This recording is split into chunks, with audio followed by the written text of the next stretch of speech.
जय भोलेनाथ। बड़ा भागशाली जमीनिया हो, जहाँ होला शिव चर्चा।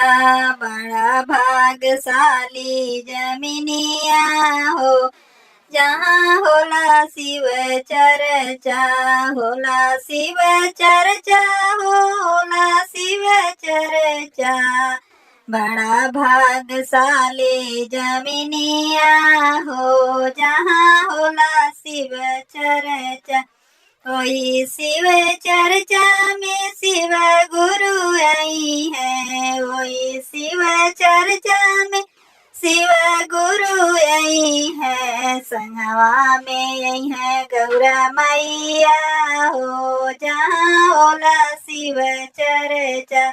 संगवा में आई है गौरा मैया हो, जहाँ होला शिव चर्चा। बड़ा भागशाली जमीनिया हो, जहाँ होला शिव चर्चा।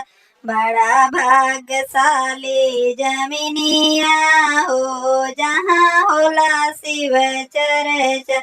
वही शिव चर्चा में ब्रह्मा जी आई है। वही शिव चर्चा में ब्रह्मा जी आई है।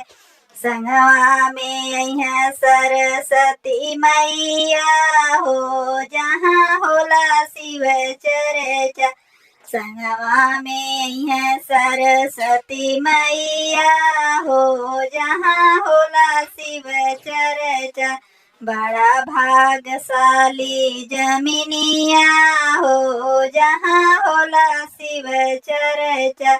वही शिव चर्चा में विष्णु जी आई है। वही शिव चर्चा में विष्णु जी आई है। संगवा में लक्ष्मी मैया आई है हो, जहाँ होला शिव चर्चा। संगवा में लक्ष्मी मैया आई है हो, जहाँ होला शिव चर्चा। बड़ा भागशाली जमीनिया हो, जहाँ होला शिव चर्चा।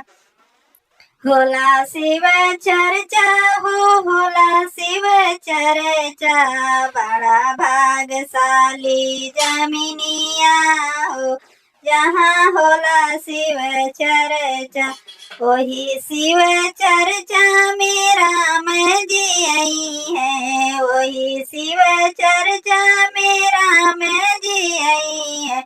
संगवा में सीता मैया आई है हो, जहाँ होला शिव चर्चा। संगवा में सीता मैया आई है हो, जहाँ होला शिव चर्चा। बड़ा भागशाली जमीनिया हो, जहाँ होला शिव चर्चा। बड़ा भागशाली जमीनिया हो, जहाँ होला शिव चर्चा। वही शिव चर्चा में कृष्ण जी आई है। वही शिव चर्चा में कृष्ण जी आई है। संगवा में राधा मैया आई है हो, जहाँ होला शिव चर्चा। संगवा में राधा मैया आई है हो, जहाँ होला शिव चर्चा। बड़ा भागशाली जमीनिया हो, जहाँ होला शिव चर्चा। बड़ा भागशाली जमीनिया हो, जहाँ होला शिव चर्चा। वही शिव चर्चा में कृष्ण, वही शिव चर्चा में गुरु भैया आई है। वही शिव चर्चा में गुरु भैया आई है। संगवा में गुरु बहना आई है हो, जहाँ होला शिव चर्चा। संगवा में गुरु बहना आई है हो, जहाँ होला शिव चर्चा। बड़ा भागशाली जमीनिया हो, जहाँ होला शिव चर्चा। होला शिव चर्चा हो, होला शिव चर्चा। बड़ा भाग्यशाली जमीनिया हो, जहाँ होला शिव चर्चा।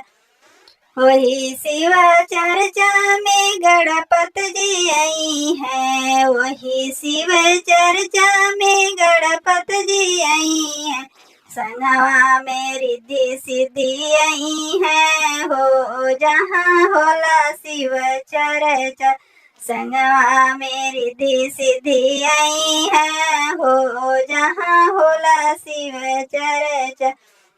बड़ा भाग्यशाली जमीनिया हो, जहाँ होला शिव चर्चा। बड़ा भाग्यशाली जमीनिया हो, जहाँ होला शिव चर्चा। नमः शिवाय।